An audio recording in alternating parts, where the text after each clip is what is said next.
Authorized user versus joint account holder. Understanding the difference for credit cards. Have you ever wondered about the difference between an authorized user and a joint account holder for your credit card?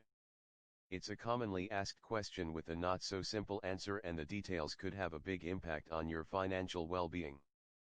At the most basic level, an authorized user is someone who is approved to make credit card purchases with your account but is not responsible for the credit card balance. A joint account holder is someone who co-owns a credit card account and is equally responsible for paying the balance. Some but not all credit card issuers will offer you the ability to add either to your account. Each can have a direct impact on the credit rating of all parties involved. It's important that you have a strong understanding of both options before adding another person to your account or joining someone else in sharing a credit card. Defining credit card authorized user. As mentioned above, adding an authorized user to your credit card account will allow another person to make purchases without being responsible for paying off the balance. Multiple people can have credit cards under a single account, but only the primary account holder is ultimately responsible for the money owed when the bill comes due. This can be a beneficial approach for families with older children in need of a way to pay for things when their parents are not available, for example. Don't mistake that for meaning the authorized user is free of all financial repercussions, though. A missed payment can reflect negatively on all authorized users on an account when it comes to credit scores. This also holds true for credit utilization rates, which can spike with a large outstanding balance. Allowing someone to be an authorized user gives only benefits to the authorized user as long as you are paying your bills on time and you have every bit of responsibility for what that user does, says money expert Clark Howard. If they run up charges you're not happy with, you're stuck with them. Clark says that he hears all the time from people who regret naming authorized users. We've had call after call after call where someone has an ex-friend that they've made an authorized user on their card. Then the friendship ends and the charges begin and they're responsible for them. Just as an authorized user's credit score could be negatively impacted by the primary account holder's spending, they can benefit from good account behavior.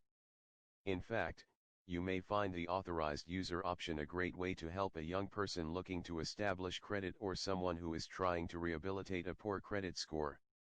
If you're allowing someone to be an authorized user for the purpose of helping them establish credit, great, but otherwise be very careful, Clark says. Lori Silverman, director of Clark's Consumer Action Center, has a suggestion that she says worked when she was trying to help her kids out. If your goal is to help someone build credit, you can make someone an authorized user and just never give them the card, she says.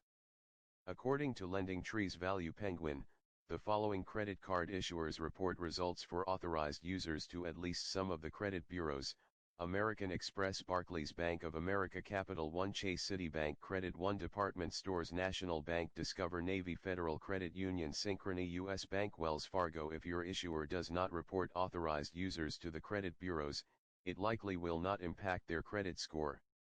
It's a good idea to contact the card issuer you're planning to use to ensure you know their reporting policies prior to making a decision on adding an authorized user. Defining credit card joint account holder. A joint account holder, on the other hand, is pretty much a co-owner for a credit card account. With a joint account, each party is equally responsible for payment of the balance on the credit card. All parties involved are likely to be required to go through the application process, which can impact the annual percentage rate, APR, on the card issued. They also will be subject to direct impact on their individual credit scores based on the actions taken with the account. A single missed payment, for example, could negatively impact two different credit scores. It can be difficult to get a joint account holder added to an already established account, so a new application may be required. Those seeking a joint account may also find card options limited, as some issuers choose not to deal with joint accounts. Well-known card issuers like American Express, Citi, Discover and Capital One don't even offer the joint account holder option. For those companies and others like them, authorized users may be your only option for account sharing. It should go without saying that joint account holders should have the utmost level of trust in one another. Spouses or close family members are likely candidates for the setup. Be warned that this arrangement can make it hard to have an account closed, and could easily lead to unwanted debt if the other user's spending gets out of control. If there is a falling out and the account is closed, users could see credit score impacts based on utilization rate and average age of credit. If one of the joint account holders dies, the other would likely be left responsible for the full balance alone. All are things to carefully consider here.